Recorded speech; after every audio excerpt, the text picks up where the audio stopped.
Bismillahirrahmanirrahim. Assalamualaikum warahmatullahi wabarakatuh. Alhamdulillahi wa syukrulillah wa la hawla wa la quwata illa billah. Asyhadu an la ilaha illallah wa asyhadu anna Muhammadan abduhu wa rasuluhu la nabiyya wa la rasula ba'dah.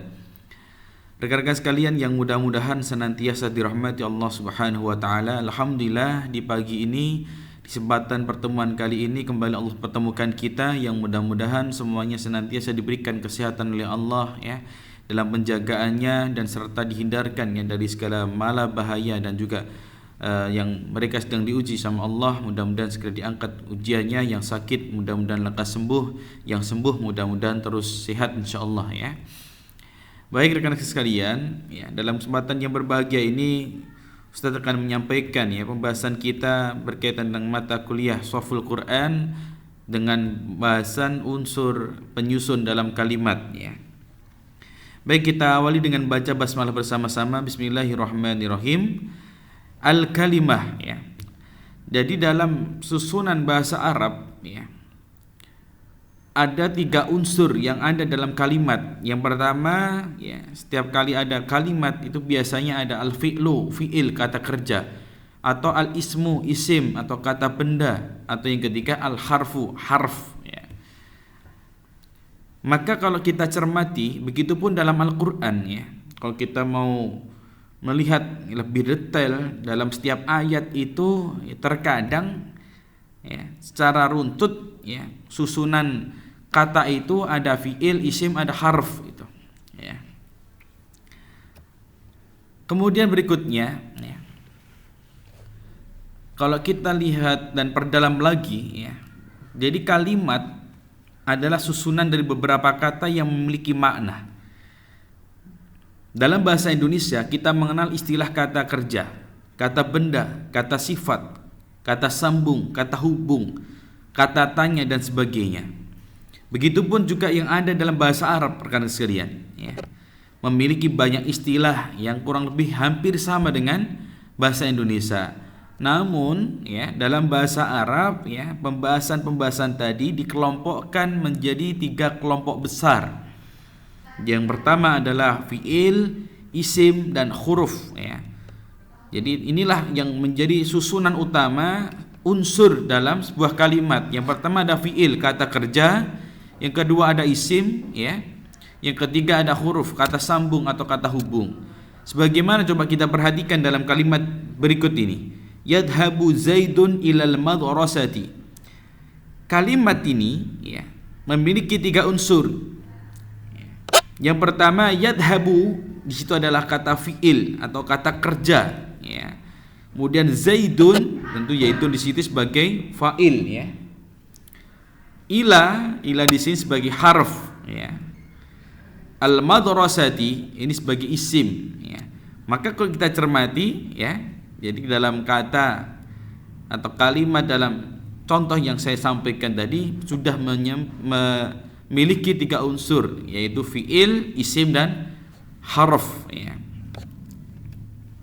Berikutnya kita bicara tentang fi'il. Al-fi'lu atau yang biasa disebut dengan fi'il secara bahasa memiliki makna perbuatan atau kata kerja. Sedangkan dalam ilmu nahwu yang disebut dengan fi'il adalah sesuatu atau kata yang menunjukkan satu makna yang ada pada zatnya serta terkait dengan waktu. Maka biasanya karena terikat dengan waktu, fi'il itu dibagi menjadi 3. Yang pertama fi'il madhi ya. Yang kedua fi'il mudhari' dan yang ketiga fi'il amr. Sebagai contoh dalam bentuk fi'il ya, ada kata jalasa, ini fi'il madhi ya, maka mudhari'nya jadi yajlisu. Kemudian fi'il amrnya jadi ijlis. Nah, ini perubahan wazan ya. Perubahan wazan ya. Fi'il madhi ya, adalah kata kerja untuk masa lampau yang memiliki arti telah melakukan sesuatu. Contoh apa? Kata kataba ya, telah menulis. Jalasa, telah duduk ya. Ketika misalkan ada kalimat kataba Ahmadu ya, berarti Ahmad telah menulis ya. Kapan menulisnya? Waktunya tentu lampau ya, sudah lama, bisa jadi kemarin atau sudah lama. Yang kedua fi'lun mudhari', fi'il mudhari'. atau kata kerja yang memiliki arti sedang melakukan. Ya, fi'il mudhari'. Biasanya wazannya atau bentuknya adalah yaktubu atau yaf'ulu atau yaf'alu. Ya. Yaktubu, ya, contohnya ini sedang menulis. Jadi kalau kataba tadi telah menulis, kalau fi'il mudhari' jadi yaktubu, maka artinya sedang menulis. Yaktubu Ahmadu berarti artinya Ahmad sedang menulis, sedang dalam proses, ya. Kalau misalkan contoh yang lain kata jalasa, ya. Kalau jalasa Ahmadu, Ahmad itu duduk. Lah duduknya apa? Bisa jadi kemarin. Tapi kalau fi'il mudhari' yajlisu Ahmadu, ya, berarti Ahmad sedang duduk, artinya sedang berlangsung itu pekerjaan. Kemudian yang ketiga, fi'il amr. Apa itu fi'il amr? Yaitu kata kerja untuk memberikan perintah atau suatu perintah. Contoh dari kata-kata ba, yaktubu uktub, ya. Uktub artinya berarti tulislah, ya. Atau tadi jalasa yajlisu ijlis, ya. Duduklah. Nah ini. Maka ini yang ada dalam pembagian fi'il secara umum dibagi tiga: fi'il madhi, mudhari', dan fi'il amr. Kemudian berikutnya, apa tanda-tanda fi'il? Jadi untuk memudahkan mengetahui makna kata yang termasuk fi'il dan mana yang bukan, terkadang ada beberapa ciri, ya, dalam Al-Quran itu.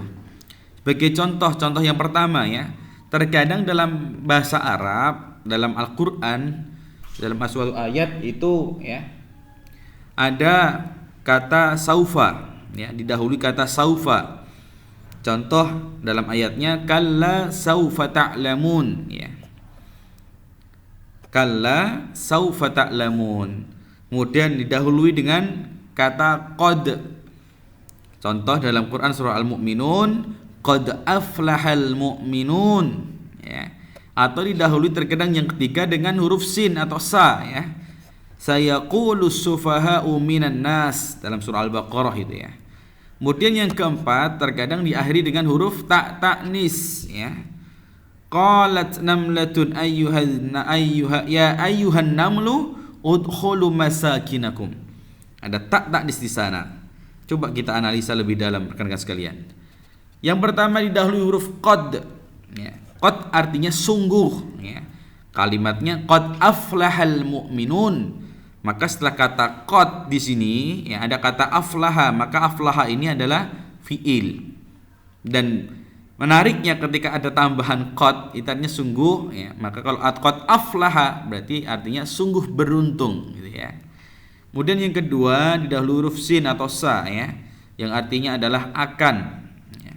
Contoh sayaqulus sufaha'u minan nas, ya. Ada kata sa di sini. Kemudian setelah itu ada kata fi'il, ya. Kemudian yang ketiga didahului huruf saufa, ya. Bedanya dengan sa, kata saufa itu digunakan untuk waktu yang lebih lama, ya. Contoh ini, ya, dalam ayatnya kalla saufa ta'lamun, ya. Kalla saufa ta'lamun. Kata ta'lamun, ya, itu juga fi'il setelah kata saufa. Kemudian yang keempat, ya, terkadang dalam Quran itu diakhiri dengan ta'nis. Contoh ini, ya. Ta'nis di situ merupakan ciri fi'il madhi dhamirnya hiya. Qalat, ya, perhatikan di sini qalat, ya. Dia berkata, ya. Siapa dia nih? Dia perempuan, ya, hiya gitu, ya. Hiya qalat, ya. Maka qalat diakhiri dengan huruf ta yang berhasil sukun, maka ini termasuk fi'il, ya. Inilah anak sekalian, ya. Tapi juga perlu difahami, ya. Perlu dicatat bila ada kata dalam Al-Qur'an atau hadis dan kitab bahasa Arab yang mengandung ciri di atas, maka sudah pasti fi'il. Akan tapi tidak semua fi'il datang dengan ciri tersebut, ya. Terkadang dengan ciri-ciri yang lain. Banyak fi'il yang berdiri sendiri tanpa ciri yang menyertainya. Jadi terkadang memang begitu, ya. Jadi kalau tadi hanya beberapa saja di antaranya. Oleh karena itu rekan-rekan sekalian, coba kita perhatikan, ya, kita simak video berikut ini agar kita semakin faham ya apa sih sebetulnya unsur-unsur dalam sebuah kalimat. Tadi sudah kita kaji tentang fiil, kemudian tentang isim, kemudian yang ketiga tentang harf. Maka agar lebih paham lagi, coba kita simak video berikut ini, mudah-mudahan menjadikan kita lebih paham lagi.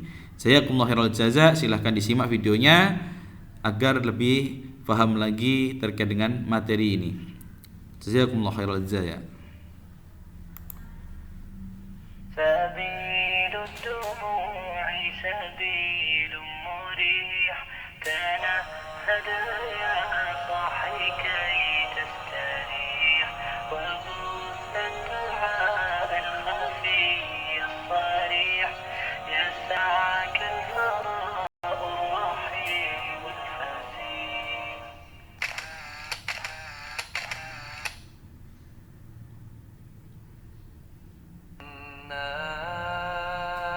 أنزلناه قرآنا عربيا لعلكم تعقلون. Sesungguhnya kami menurunkannya berupa Al-Quran dengan berbahasa Arab agar kamu memahaminya. Assalamualaikum warahmatullahi wabarakatuh.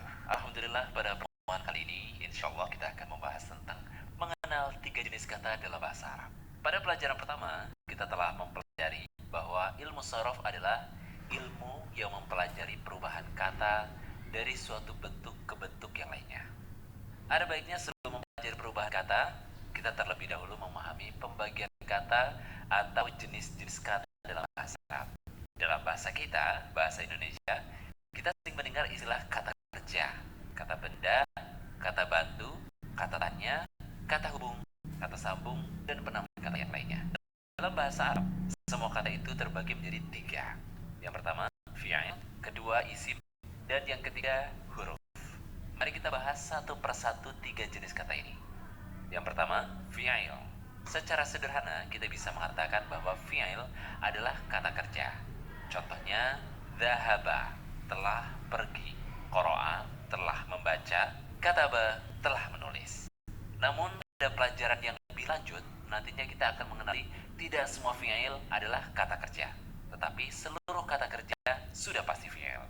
Contohnya adalah kata soluha, maknanya adalah telah baik.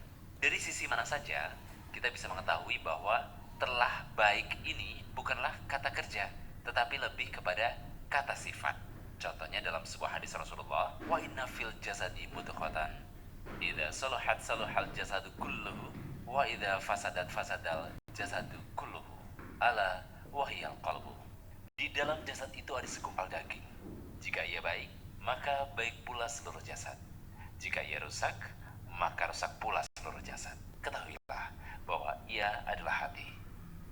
Kalau kita perhatikan kata soluha dalam hadis tersebut, jelas tidak mengandung makna kata kerja, melainkan kata sifat. Oleh karena itu, para ahli nahwu mendefinisikan fi'il sebagai berikut. Kalimatun dallat ala ma'na fi nafsiha waqtaranat bizaman. Fi'il adalah kata yang mengandung sebuah makna yang ada pada dirinya dan berkaitan dengan waktu. Jadi setiap kata yang mengandung makna yang berkaitan dengan waktu, telah, sedang, atau akan, maka disebut fi'il, baik itu kata kerja maupun kata sifat. Kesimpulannya, tidak semua fi'il adalah kata kerja, tetapi semua kata kerja adalah fi'il, karena kata kerja pasti mengandung keterangan waktu. Baik, kita lanjutkan bahwa fi'il atau kata kerja dalam bahasa Arab terbagi lagi menjadi 3. Yang pertama, fi'il madhi, yang kedua fi'il mudhari, yang ketiga fi'il amar. Fi'il madhi adalah kata kerja untuk masa lampau, artinya untuk perbuatan yang telah dilakukan masa lalu. Atau kalau kita pernah belajar bahasa Inggris, fi'il madhi adalah past tense. Contohnya alima, artinya telah mengetahui. Kemudian fi'il mudhari adalah kata kerja untuk perbuatan yang telah terjadi atau akan terjadi. Contohnya ya'lamu, artinya sedang mengetahui atau akan mengetahui. Berikutnya fi'il amr adalah kata kerja perintah. Contohnya i'lam, artinya ketahuilah, lihatlah, tulislah, pukullah, pelajarilah. Ini semua disebut dengan fi'il amr atau kata kerja perintah. Contoh fi'il madhi, fi'il mudhari, dan fi'il amr dalam Al-Quran untuk kata alima bisa kita lihat. علم الله أنكم كنتم تختانون أنفسكم فتاب عليكم وعفى عنكم. Allah telah mengetahui bahwasanya kamu tidak dapat menahan nafsumu. Karena itu, Allah mengampuni kamu dan memberi maaf kepadamu. Kemudian contoh fi'il mudhari, ya'lamu, bisa kita jumpai dalam Al-Quran surat Al-Baqarah 216. والله يعلم وأنتم لا تعلمون. Allah mengetahui, sedang kamu tidak mengetahui. Kemudian yang terakhir contoh fi'il amr, kita bisa temui dalam surat yang sama, yaitu واعلم أن الله عزيز حكيم. dan ketahuilah bahwasanya Allah Maha Perkasa dan Maha Bijaksana. Selanjutnya kita akan membahas tentang isim. Secara sederhana kita mengatakan isim adalah kata benda. Berbeda dengan fi'il yang hanya terbagi menjadi 3 jenis, madhi, mudhari, dan amar. Isim sendiri memiliki pembagian yang lebih banyak dan bisa ditinjau dari banyak sisi. Hanya saja yang terpenting untuk diketahui pula adalah isim ditinjau dari sisi jenis atau naum dan isim ditinjau dari sisi bilangan atau adad. Berdasarkan jenis, isim bisa dibagi menjadi 1. Isim mudzakkar atau maskulin atau laki-laki. Yang kedua, isim muannats atau feminin atau perempuan. Bahasa Arab memang membedakan kata untuk laki-laki dan untuk perempuan. Ini berbeda dengan bahasa kita. Misalkan kalau kita ingin mensifati Zaid dan Fatimah dengan kepintaran, maka kata yang digunakan sama-sama pintar. Zaid itu pintar, Fatimah itu pintar. Sedangkan dalam bahasa Arab, kata pintarnya dibedakan antara yang laki-laki dan perempuan, yaitu Zaidun mahirun, Fatimatu mahirun. Insya Allah kita akan bahas lebih mendalam tentang mudzakkar dan muannats pada pelajaran selanjutnya. Sementara berdasarkan bilangan, isim bisa dibedakan menjadi 1. Isim mufrad, yaitu kata tunggal. Kedua, isim tathniyah atau isim mutsanna, yaitu kata ganda. Dan ketiga, isim jama', yaitu kata jamak. Ini perlu kita catat ya, karena bahasa Arab berbeda dengan bahasa Indonesia yang hanya membedakan kata tunggal dengan kata jamak. Bahasa Arab ada kata tunggal, kata ganda, dan kata jamak. Yang disebut jamak dalam bahasa Arab adalah kata yang lebih dari 2. Kalau 2 disebut dengan kata ganda atau isim tathniyah atau isim mutsanna. Ini pembagian isim berdasarkan jumlah. Insya Allah kita akan bahas lebih mendalam lagi tentang mufrad, mutsanna, dan jamak pada pelajaran selanjutnya. Kemudian huruf. Huruf yang dimaksud di sini bukan seluruh huruf hijaiyah ya, dari alif, ba, ta, tha, dan seterusnya, tetapi huruf yang dimaksud dalam ilmu nahwu shorof adalah huruf hijaiyah yang memiliki arti baik terdiri dari 1 huruf saja atau 2 huruf atau 3 huruf.